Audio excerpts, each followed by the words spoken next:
Doctor ఈ మధ్య చూస్తే అమ్మాయిలు హై హీల్స్ వేసుకుంటున్నారు. అంటే వేసుకున్నప్పుడు బాగుంటారనుకోండి. అది వేరే విషయం. అంటే మా గర్ల్ ఫ్రెండ్ కూడా హై హీల్సే వేసుకుంటది. అదే. అంటే దానివల్ల వాళ్ళకి ఫ్యూచర్‌లో ఏమైనా నీ మీద ఏమైనా ఇంపాక్ట్ అవుతదా అని? ఓకే. హై హీల్స్ అనేది ఇప్పుడు అమ్మాయిలే కాదు, అబ్బాయిలు కూడా వేసుకుంటున్నారు. చాలామంది హైట్ కోసము వేసుకుంటున్నారు.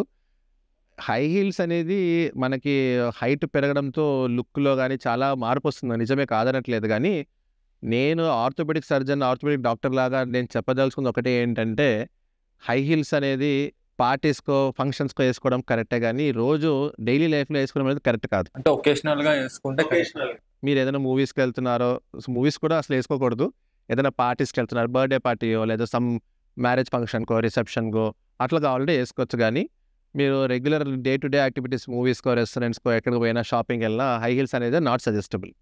ఎందువల్ల అంటారంటే, మనకి బయోమెకానిక్స్ అంటాం. బయోమెకానిక్స్ అంటే దేవుడు మనకి ఒక ఆకారం ఇచ్చాడు. అంటే జంతువు అనుకోండి 4 కాళ్ళ మీద నడుస్తుంది. మనిషి అనేది 2 కాళ్ళ మీద నడుస్తారు. మనం 2 కాళ్ళ మీద నడిచినప్పుడు మనకి బోన్స్ అనేది కరెక్ట్‌గా లిగమెంట్స్ అవన్నీ కరెక్ట్‌గా ఒక పొజిషన్‌లో ఉంటాయి. హై హీల్స్ ఏసుకున్నప్పుడు ఏమైతుందంటే లిగమెంట్స్ స్ట్రెచ్ అయితాయి కాళ్ళలో. అంటే మన పాదం మనం నడిచేటప్పుడు ఇలాగేస్తాము. హై హీల్స్‌లో కాలు ఇలాగుంటది. ఈ కింద వేలు కిందుంటాయి. పైన ఈ పై వచ్చేసరికి పై వరకు ఉంటది. అంటే ఇక్కడ కింద హీల్ ఇట్లుంటది. సో, నడిచేటప్పుడు ఏమైతుందంటే పక్కన మనకి సపోర్టింగ్ లిగమెంట్స్ మీద స్ట్రెయిన్ పడతది. మీకు ఫస్ట్‌లో అనిపియకపోవచ్చు.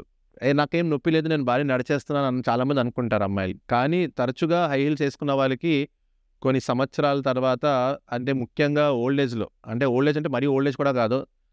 మీరు యాజ్ ఎర్లీ యాస్ 20 ఇప్పుడు చాలామంది ఇప్పుడు జనరేషన్‌లో 10th క్లాస్ ఇంటర్మీడియేట్‌గా హై హీల్స్ ఏసేసుకుంటున్నారు చాలామంది పిల్లలు. ఇప్పుడంతా ఏంటంటే మనకి వెస్టర్న్ కల్చర్ వచ్చేసేసింది ఇండియాలో కూడా. 10th క్లాస్ ఇంటర్మీడియేట్‌కే హై హీల్స్ అనే కాన్సెప్ట్ వచ్చేసింది. ఏ పార్టీస్‌కెళ్ళాలన్నా ఎక్కడెళ్ళినా హై హీల్స్ పిల్లలు కూడా ఏసేసుకుంటున్నారు. సో, ఆ హై హీల్స్ ఒకసారి అలవాటైపోతే అది అడిక్షన్ లాగా.